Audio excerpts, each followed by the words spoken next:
बारिश से 2.5 लाख क्यूसेक पानी छोड़ा गया। जलस्तर ने चेतावनी लेवल को पार कर दिया है और नदी के किनारे बसे गांव के लोग बहुत ज्यादा डरे हुए।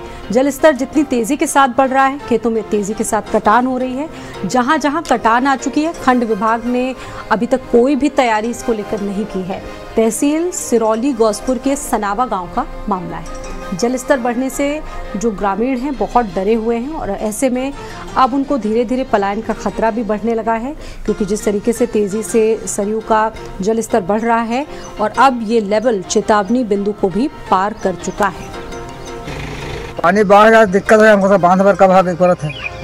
हाँ, बंधा रहा जाए, पानी बाढ़ ज्यादा हो जाते हैं, भर जाते हैं द्वारे, बंधा भर का भाग जावा जाते हैं, बंधा रहा जाते हैं। पानी तो बढ़ रहा है, रोज मतलब काल से पानी ज्यादा बढ़ा है, अब तो कम बढ़ रहा पानी, कल से पानी ज्यादा बढ़ा है। और अगली खबर है ललितपुर से। यहां पर कम समय में धन दुगना करने का लालच देकर लोगों से हजारों करोड़ रुपए का निवेश कराकर फरार होने वाली चिटफंड कंपनी LUCC के मध्य प्रदेश क्षेत्र का चेयरमैन और उसकी पत्नी को पुलिस ने पकड़ लिया है। दोनों पर 25,000 रुपए का इनाम था। आरोपियों को न्यायालय में पेश किया गया। SC/ST कोर्ट ने आरोपी दंपति के खिलाफ 14 दिनों की पुलिस रिमांड मंजूर की है। चिटफंड कंपनी LUCC के खिलाफ विभिन्न थानों में 2 दर्जन से ज्यादा मुकदमे दर्ज हैं। कंपनी के मुख्य संचालकों सहित 25 से ज्यादा आरोपियों को गिरफ्तार करके पुलिस सलाखों के पीछे भेज चुकी है, जबकि कंपनी का CMD समीर अग्रवाल दुबई में है। देखिए, LUCC नामक चिटफंड कंपनी बना करके कुटरचित दस्तावेजों के आधार पे पैसा को डबल करने के नाम पे एक संगठित गिरोह के द्वारा काफी भोले भाले लोगों से इन्वेस्टमेंट जो है कराया गया था। उसी में आज जो है 2 शातिर अभियुक्त जो हैं, जिनके ऊपर 25-25 हजार रुपए का इनाम था, जिनका नाम अनुराग बंसल है और आरती बंसल है।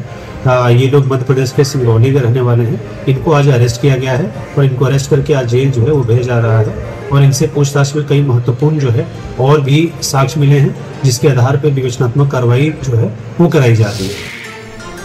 LUCC चिटफंड कंपनी के जो फर्जी संचालक थे अनुराग बंसल और उनकी पत्नी आरती बंसल को पुलिस ने गिरफ्तार किया। इनके ऊपर 25-25 हजार रुपये का इनाम घोषित था। जिस तरह से ये मध्य प्रदेश से लेकर उत्तर प्रदेश में जो ठगी का जाल फैलाए हुए थे, वहीं रुपया दोगुने करने की लालच के नाम पर इन्होंने कई करोड़ रुपए की ठगी की है। तो वहीं LUCC के जो अन्य और हैं वह अभी भी जेल में हैं और बाकी लोग फरार हैं, उनको पुलिस तलाश कर रही है। तो वहीं करीब 2 दर्जन से अधिक इन लोगों पर मुकदमे दर्ज किए गए हैं। लेकिन जिस तरह से इन्होंने ठगी का जो कारोबार ललितपुर जनपद से लेकर पूरे देश में खेला है, तो वहीं कई अरबों रुपए की इन्होंने संपत्ति को भी अर्जित किया। पुलिस उसकी भी दस्तावेज खंगाल कर उनको भी जब्त करने की कार्रवाई करने में जुटी हुई है। ललितपुर से भारत समाचार के लिए संजीव नामदेव। उधर ललितपुर में अवैध लाल मुरम खनन का कारोबार बहुत तेजी से फल फूल रहा है। बड़ी बड़ी मशीनों के जरिए धरती को छलनी किया जा रहा है, जबकि प्रशासन और खनन विभाग मूक दर्शक बना हुआ सब कुछ देख रहा है। खनन अधिकारी अमितोष वर्मा पर खनन माफियाओं का खुला संरक्षण है और ग्रामीण क्षेत्रों के कई जनप्रतिनिधि जैसे सिरोन कला के प्रधान कल्याण सिंह, विजय सिंह, बुधवार के श्याम विश्वकर्मा और खुर्रा गांव के अरविंद रोड़ा और जिला पंचायत सदस्य रामू कुशवाहा इस खनन के खेल में भी शामिल बताए जा रहे हैं।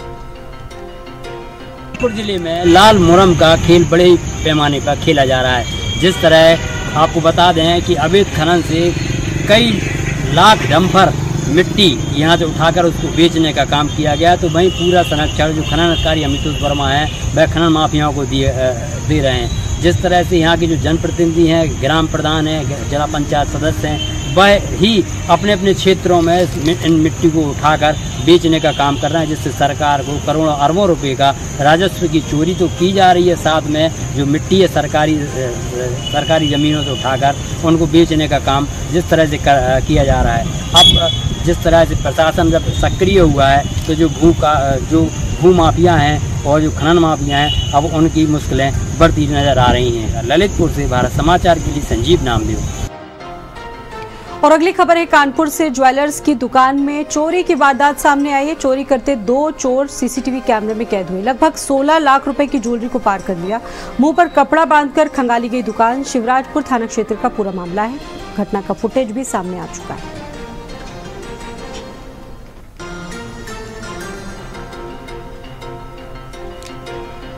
रायबरेली में कार अनियंत्रित होकर ट्रांसफार्मर से टकरा गई। बिजली के खंभे से टकरा गई कार में ड्राइवर समेत 3 श्रद्धालु भी फंसे रहे। बिजली का खंभा टूटा और कार बुरी तरह से क्षतिग्रस्त हो गई। लोगों की मदद से रेस्क्यू करके इनको बाहर निकाला गया। लालगंज कोतवाली क्षेत्र के मीठापुर के पास हादसा हुआ है। बिजली के खंभे से कार बुरी तरह से भिड़ी, खंभा टूटा, कार क्षतिग्रस्त हो गई, जिसमें कई लोगों को गंभीर चोटें भी आई।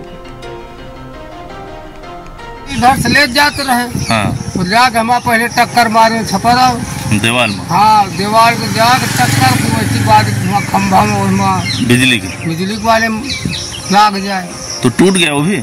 हाँ, खंभा का टूट गया। बुलंदशहर से एक तस्वीर सामने आई है, जहां सियाना से गढ़ हाईवे पर आम व्यापारियों की मनमानी इस वक्त काफी ज्यादा देखने को मिल रही। प्रशासन की लापरवाही के चलते घंटों भीषण जाम लगा रहता है और एम्बुलेंसेस भी जाम में फंसी रहती है। और आज भी यही हुआ, एम्बुलेंस फंसी रही, एक मरीज तड़पता रहा। बता दें कि सियाना अनाज मंडी के सामने रोजाना आम की बोली लगाने के नाम पर जाम लगता है और जब सुबह सुबह जाम लगता है तो लोगों को काफी असुविधाओं का सामना करना पड़ता है।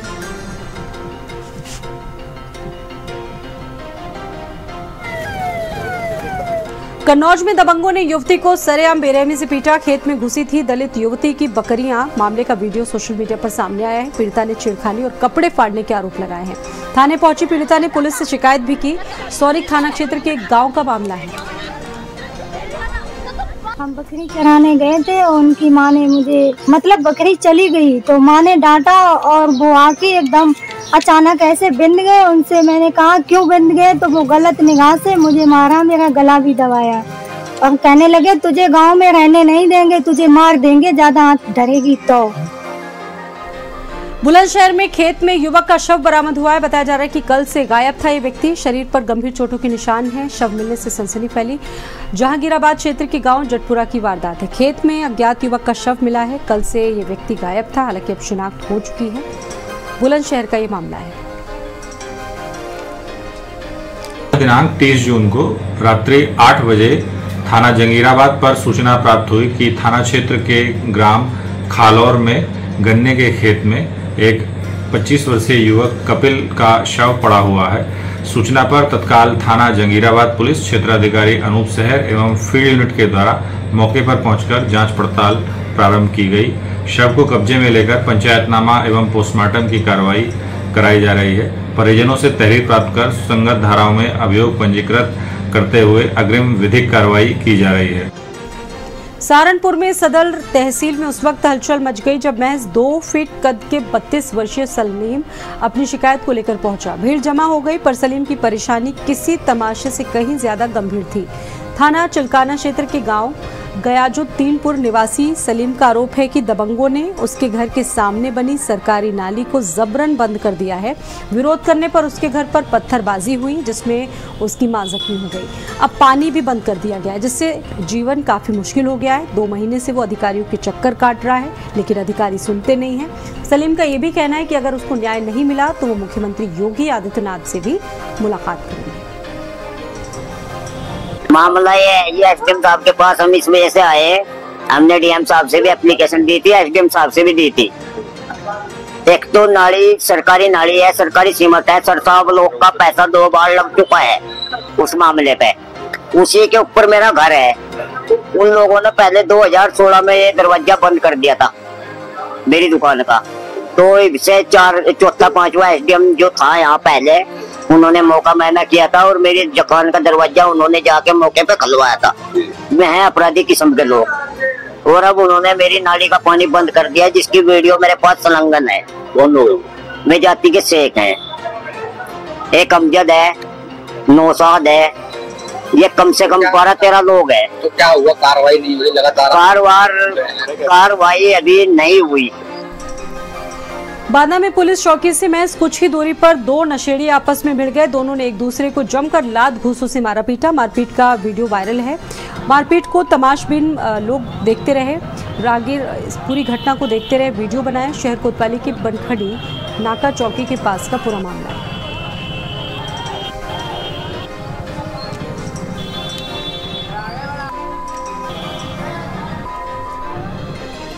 इटावा में यादव कथावाचक के साथ हुआ घटनाक्रम। उसके बाद अखिलेश यादव यूं तो पहले गुस्से में ही थे, इस बार तो उन्होंने कुछ कथावाचकों पर भयंकर बम फोड़ दिए, जिसमें एक नाम जो आप भी जानते होंगे। अखिलेश यादव ने आरोप लगाए हैं कि बागेश्वर धाम वाले बाबा धीरेन्द्र शास्त्री एक एक कथा के पैसे लेते हैं और 1-2 लाख नहीं, शास्त्री एक कथा करने के 50 लाख रुपए लेते हैं। अब अखिलेश तो अखिलेश, पैसे सामने से नहीं टेबल के नीचे से लिए जाते हैं।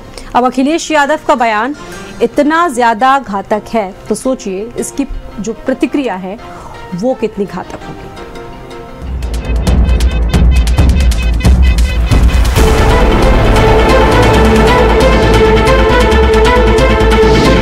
$50 लाख लगाओ, धीरेन्द्र शास्त्री से कथा कराओ।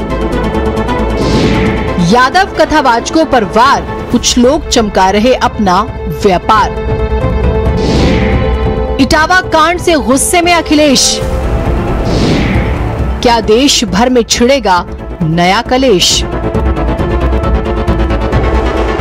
बाबा बागेश्वर को कौन नहीं जानता, जिनके चरणों में हर दल के नेता नतमस्तक होते हैं। वो बाबा बागेश्वर इन दिनों सपा के मुखिया अखिलेश यादव के निशाने पर है, और निशाना भी ऐसा वैसा नहीं, इतना तीखा कि बाबा बागेश्वर इसे बर्दाश्त नहीं कर पाएंगे।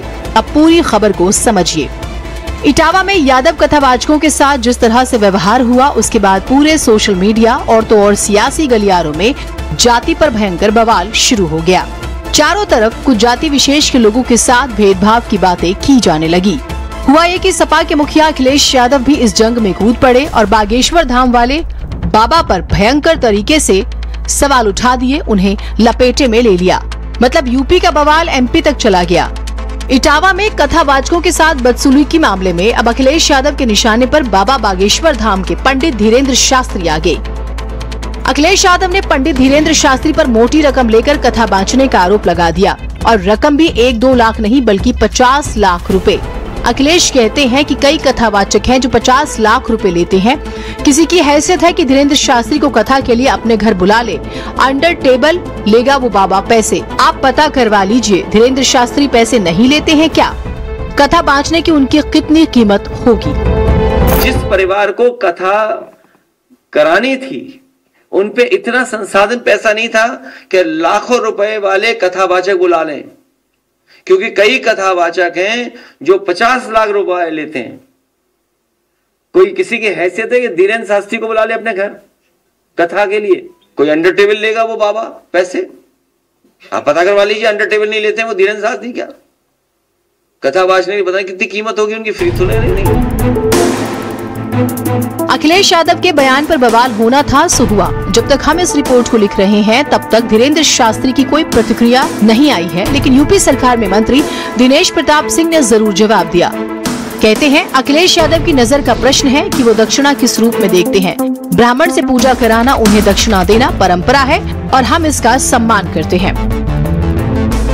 अखिलेश यादव जी की नजर में अंडर टेबल हो सकता है, और हम तो क्षत्रिय समाज के लोग हैं, हमेशा ब्राह्मण से पूजा कराते रहे हैं और उसके बाद दक्षिणा दे करके, उनके चरण छू करके, उनका आशीर्वाद लेकर के उनको विदा करते रहे, हमारी संस्कृति है।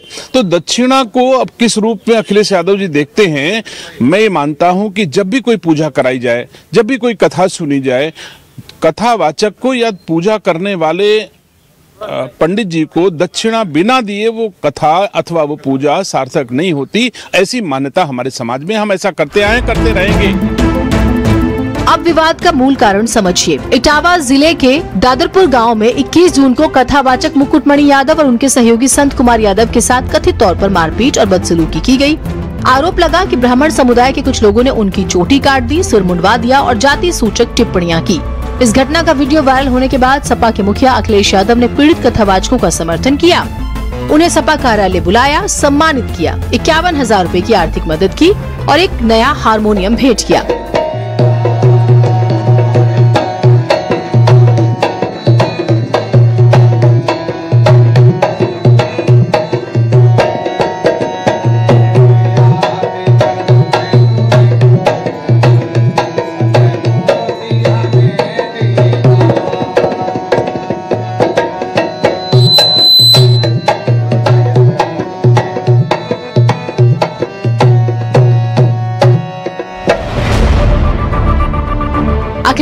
घटना को पीडीए यानी कि पिछड़ा दलित अल्पसंख्यक समुदाय के खिलाफ अन्याय करार दिया और बीजेपी सरकार को जमकर निशाने पर लिया।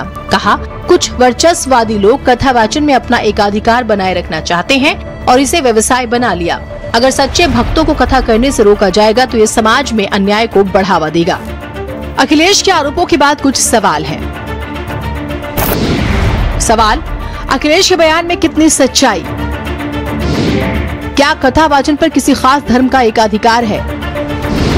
क्या कथावाचन करना व्यापार बन गया है? क्या सच में मोटी रकम लेके कुछ कथावाचक कथा करते हैं? धीरेन्द्र शास्त्री पर बयान देके क्या फंस गए अखिलेश यादव? अखिलेश यादव के 50 लाख लेकर कथा करने वाले बयान पर क्या देश में बहस छिड़ेगी?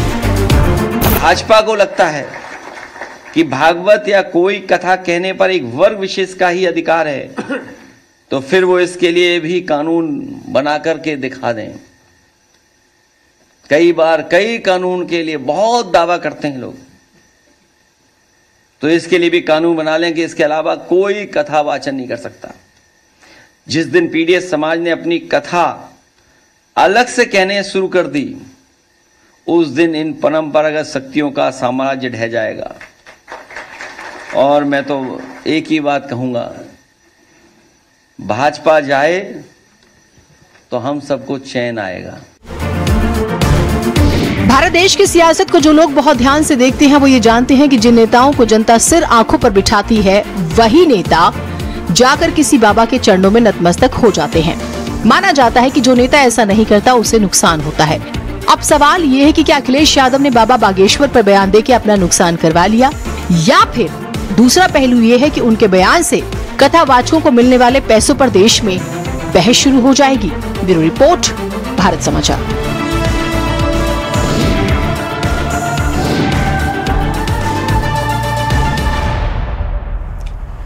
वहीं प्रयागराज में द केरल स्टोरी जैसा एक मामला सामने आया, जहां एक नाबालिग लड़की को पहले दिल्ली के रास्ते केरल ले जाया गया, उसके बाद पैसों का लालच देकर उसका धर्म परिवर्तन कराया गया और उसे आतंकी जाल में फंसाने की कोशिश हुई।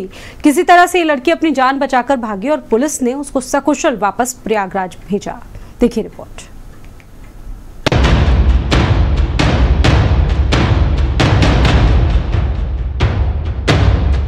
द केरला स्टोरी फिल्म आपने देखी ही होगी, लेकिन जो अब हकीकत बनकर सामने आया है वो किसी फिल्म से भी ज्यादा खौफनाक है। प्रयागराज की एक 15 साल की दलित लड़की को पहले फुसलाया गया, फिर धर्म परिवर्तन कराया गया और फिर केरल में उसे आतंकी बनाने की ट्रेनिंग दी जा रही थी।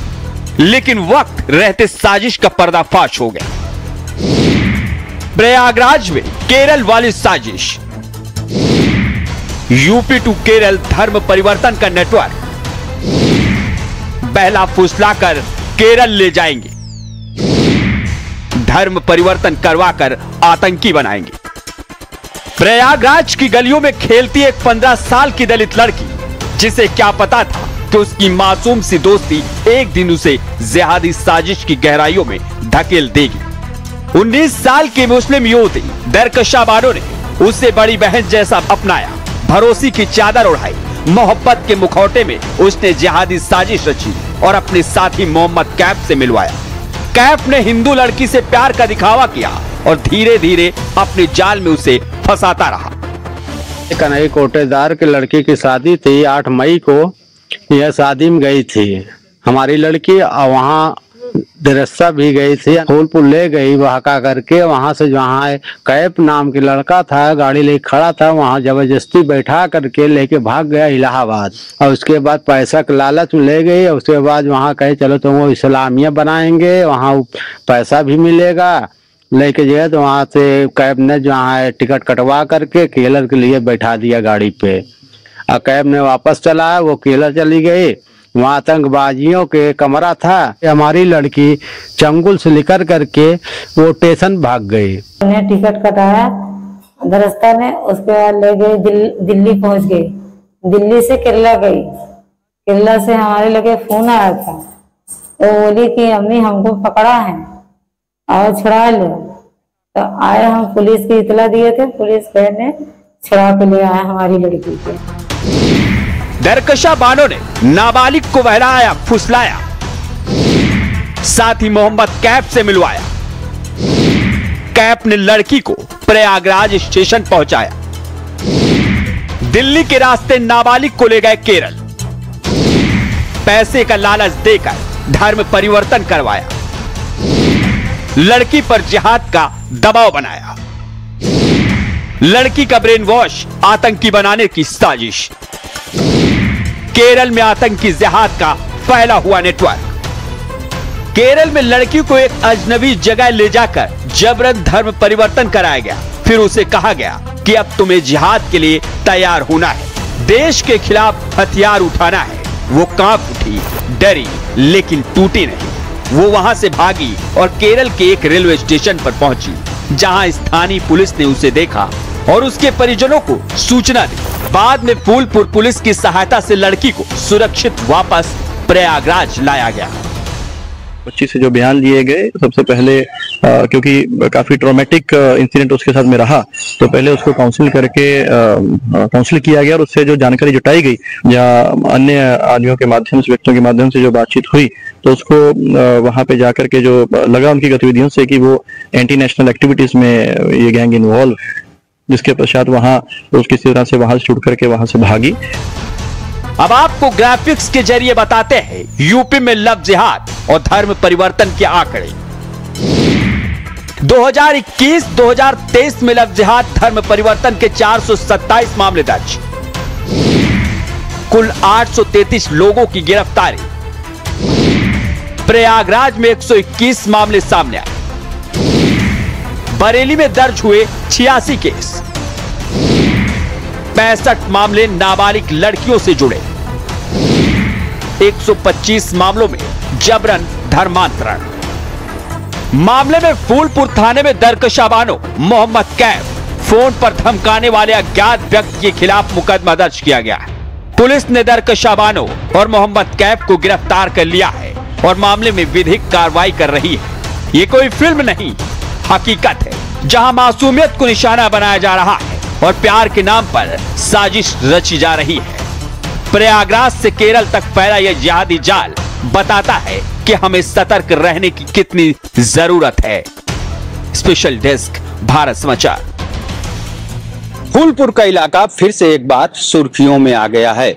बली उल्लाह के नाम से जब उसका ब्लास्ट में नाम आया था, बनारस में जिस तरीके से सीरियर ब्लास्ट हुआ था, कुकर ब्लास्ट हुआ था, उसके बाद बली उल्लाह का नाम आया था और इसी फूलपुर इलाके से बली उल्लाह की गिरफ्तारी हुई है। उसके बाद पूरे देश में यहाँ पर सनसनी फैला दिया था और उनके जो संगठन, आतंकी संगठनों से तार जुड़े हुए थे। लेकिन एक बार फिर से एक किशोरी का यहाँ से अगवा किया जाता है, लापता होती है, उसके बाद उसको केरल में उसकी बरामदगी होती है। उसके बाद फिर से एक बार ये फूलपुर इलाका सुर्खियों में आ गया है और आतंकी जो संगठन है उनके तार जुड़ते हुए नजर आ रहे हैं। वीरेंद्र द्विवेदी, भारत समाचार, प्रयागराज। और प्रयागराज से ही दूसरी खबर है। यहाँ एक बार फिर से सियासी संग्राम का अखाड़ा बन चुका है। जब आजाद समाज पार्टी के राष्ट्रीय अध्यक्ष चंद्रशेखर आजाद को पुलिस ने अचानक हाउस अरेस्ट कर लिया। प्रशासन की इस कार्रवाई से राजनीति में भी यकीन मानिए कि उबाल आ गया और देखते ही देखते हजारों समर्थक सड़कों पर उतर आए। चंद्रशेखर समर्थकों ने इसको लोकतांत्रिक अधिकारों का हनन कहा। तो इस घटनाक्रम से प्रयागराज एक बार फिर से राजनीतिक तापमान के केंद्र में आ चुका है। देखिए,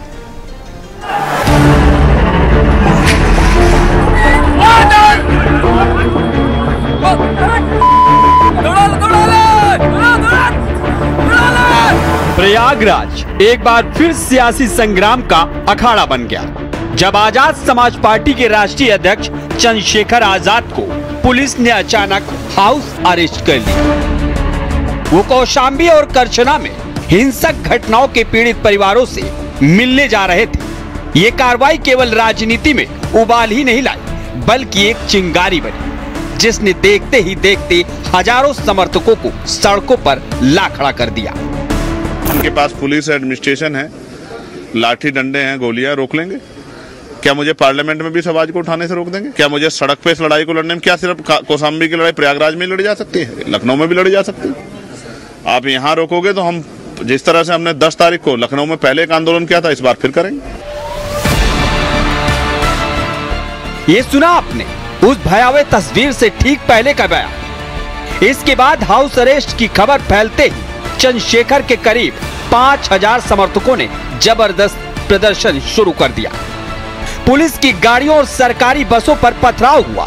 8 पुलिस वाहन और 7 निजी गाड़ियां तोड़ दी गई। भीड़ ने न सिर्फ पुलिस बल बल्कि आम नागरिकों पर भी ईंट पत्थर बरसाए। भगदड़ में महिलाएं और बच्चे भी घायल हुए और कई दुकानों पर तोड़फोड़ की गई। ग्राफिक्स के जरिए आपको बताते हैं घटना की पूरी टाइमलाइन। दोपहर 1:30 बजे भीम आर्मी के समर्थक इसौटा गांव में जमा हुए। करीब 2 बजे कार्यकर्ताओं का गुस्सा बढ़ा। 2:30 बजे समर्थकों को पता चला कि चंद्रशेखर को अरेस्ट कर लिया गया। 3 बजे कार्यकर्ताओं ने भड़ेवरा चौराहे पर चक्का जाम कर दिया। 3:20 पर पुलिस से झड़प के बाद हंगामा हुआ। 6:30 बजे तोड़फोड़, हंगामा, बवाल और आगजनी शुरू हुई। पुलिस ने हालात काबू करने के लिए लाठियां बरसाकर प्रदर्शनकारियों को खदेड़ने की कोशिश की, मगर उग्र भीड़ पर इसका असर नहीं पड़ा।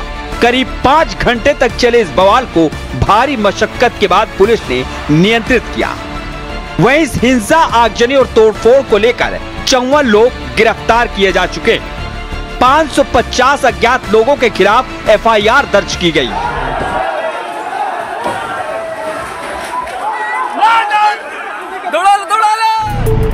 आपके अपने चैनल ने भीम आर्मी चीफ चंद्रशेखर से बात की।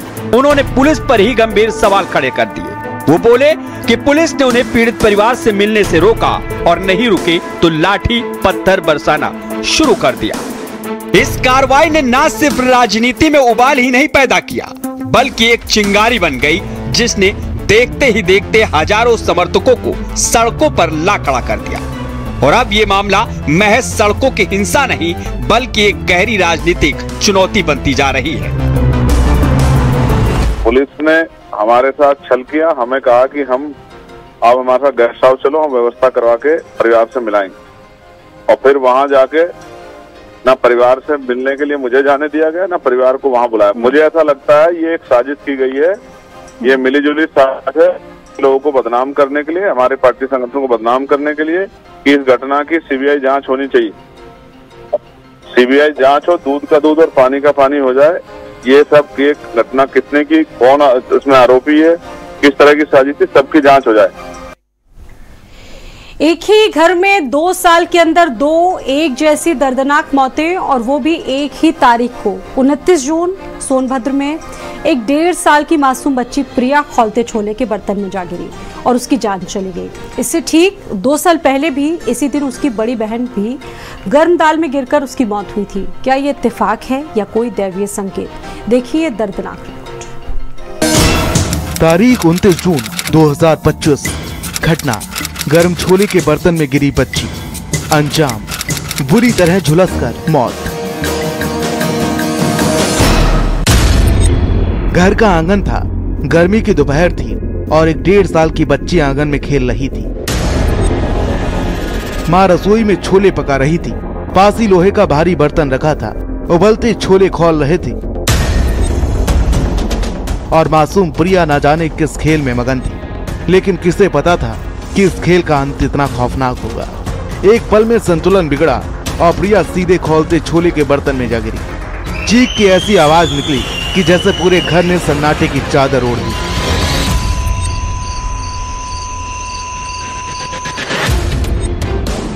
मां भागी, लेकिन तब तक देर हो चुकी थी।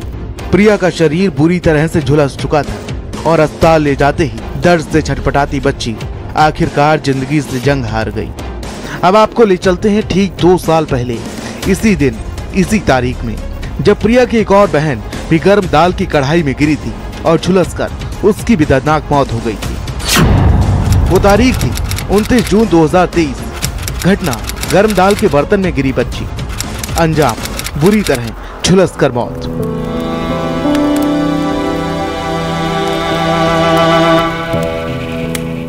ठीक 2 साल पहले 29 जून को ही परिवार ने अपनी पहली बेटी को खोया था और अब उसी तारीख पे प्रिया भी चली गई। क्या ये महज एक इत्तेफाक है या फिर कोई देवीय संकेत? क्या नीति ने इस तारीख को इस परिवार की किस्मत में मातम लिख दिया है? दो मासूम बच्चियों की एक जैसी मौत, एक जैसे हालात और एक ही तारीख। हमारी लड़की छोले में गिर के जल गई, दोनों लड़कियां जल गई मेरी। हमारी लड़की छोले में गिर के जल गई, दोनों लड़कियां जल गई मेरी। अस्पताल ले गए, मौत हो गई। घर पे जली थी, यहाँ पे एक तो घर में जली गांव में, एक यहाँ जली रापटगंज में डेट कर गई। अब इस घर में ना ही खिलखिलाहट बची है और ना ही उम्मीद। 29 जून जो कभी सिर्फ एक तारीख थी, अब इस परिवार के लिए काली छाया बन चुकी है।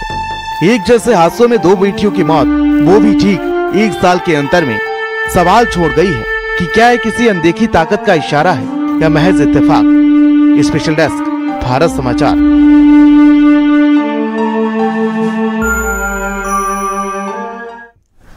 कानपुर का ग्रीन पार्क स्टेडियम उस वक्त जंग के अखाड़े में तब्दील हो गया जब एडीसीपी अंजलि विश्वकर्मा और एमएलसी अरुण पाठक के बीच कहासुनी हो गई। कारण बहुत मामूली था। कहा यह भी जा रहा है कि एमएलसी अरुण पाठक अपने गनर के साथ स्टेडियम में जाना चाहते थे, जिसका एडीसीपी अंजलि विश्वकर्मा ने विरोध किया। उन्होंने एसीपी कैंट से कहा कि आप रुको, मैं पहले भी डील कर चुकी हूँ। बस ये डील शब्द नेताजी को इतने खराब लगे कि वो एडीसीपी पर चिल्लाने लगे और देखते ही देखते वीडियो सोशल मीडिया पर वायरल है। कोई नेता के पक्ष में आ गया तो कोई एडीसीपी अंजलि वर्मा के पक्ष में आ गया। देखिए आप लोग।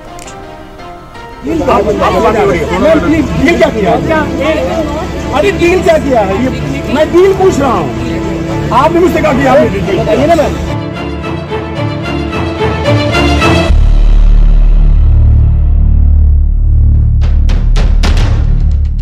कानपुर के ग्रीन पार्क स्टेडियम में रविवार को एक क्रिकेट मैच का आयोजन हुआ ये कि कानपुर के ग्रीन पार्क स्टेडियम में ऑपरेशन सिंदूर के तहत सांसद रमेश अवस्थी ने एक क्रिकेट मैच का आयोजन किया, जिसमें सेना 11 और सांसद 11 की टीमों ने क्रिकेट मैच खेला। इस क्रिकेट मैच में एमएलसी अरुण पाठक भी आमंत्रित थे। अब हुआ ये कि मैच के दौरान एडीसीपी अंजलि विश्वकर्मा और उनके साथी पुलिस कर्मियों ने एमएलसी अरुण पाठक के सुरक्षा कर्मियों को हथियार के साथ स्टेडियम में प्रवेश करने से रोक दिया। नेताजी इस बात पर भयंकर तरीके से नाराज हो गए। इसी दौरान एडीसीपी अंजलि विश्वकर्मा बीच में आती हैं और एसीपी कैंट से कहती हैं, तुम रुको, मैं इन्हें कार्यक्रम के दौरान डील कर चुकी हूँ। इससे एमएलसी अरुण पाठक नाराज हो गए। अरुण पाठक ने एडीसीपी से डील का मतलब स्पष्ट करने को कहा। वो कई बार अपनी इस बात को दोहराते रहे। डील क्या किया? अरे डील क्या किया है? मैं डील पूछ रहा हूँ, आपने मुझसे कहा कि आपने डील बताइए ना मैम। अरे क्या डील? तो वहाँ उतर के चले आप, फिर जाने तो मैं क्या डील किया आपने? जा रहे क्यों जाओ भाई? आप कह रहे नहीं ना, कौन है आप? डील क्या किया? इस बहस का वीडियो तेजी से सोशल मीडिया पर वायरल हो गया। घटना का वीडियो वायरल होते ही एडीसीपी अंजलि सोशल मीडिया की सनसनी बन गई। लोग उनके बारे में गूगल करने लगे। वैसे कुछ रोचक जानकारियां हम आपको बता देते हैं आईपीएस अंजलि विश्वकर्मा के बारे में। अंजलि विश्वकर्मा उत्तराखंड की रहने वाली हैं। वो स्टेट टॉपर भी रही हैं। साल 1993 में जन्मी अंजलि के पिता इंजीनियर हैं और उनकी माँ एक हाउसवाइफ। वो बचपन में डॉक्टर बनना चाहती थी, लेकिन समय के साथ उनका इंटरेस्ट इंजीनियरिंग की ओर बढ़ गया। अंजलि विश्वकर्मा उत्तराखंड की रहने वाली हैं। 221 बैच की आईपीएस अधिकारी हैं। अंजलि का जन्म 11 जनवरी 1993 को देहरादून में हुआ। अंजलि ने जेईई क्वालिफाई किया। आईआईटी कानपुर से नेविगेशन से इंजीनियरिंग की। विदेशी कंपनी में 48 लाख रुपए का पैकेज मिला। UK, Malaysia, Norway, Singapore, Abu Dhabi, Mexico, New Zealand में काम किया। साल 2018 में अंजलि भारत लौट आई और सिविल सर्विस की तैयारी में लग गई। अपने दोस्त के लिए जॉब छोड़कर यूपीएससी की तैयारी उन्होंने शुरू कर दी। अंजलि ने यूपीएससी की परीक्षा पास की तो उन्हें यूपी कैडर मिला। ट्रेनिंग के बाद पहली पोस्टिंग झांसी में मिली। पूरे सोशल मीडिया पर न केवल इस बहस का वीडियो वायरल है, बल्कि कुछ लोग अंजलि के साथ हैं तो कुछ लोग एमएलसी के साथ। कुछ लोग तो इसे जातियों से भी जोड़कर देख रहे हैं। कुछ एमएलसी पर ऊंची जाति का होकर अंजलि को जाति के आधार पर हड़काने का आरोप लगा रहे हैं, तो कुछ लोग अंजलि के पक्ष में भर भर के पोस्ट कर रहे हैं और शाबाशी दे रहे हैं। वैसे हम तो फैसला आप पर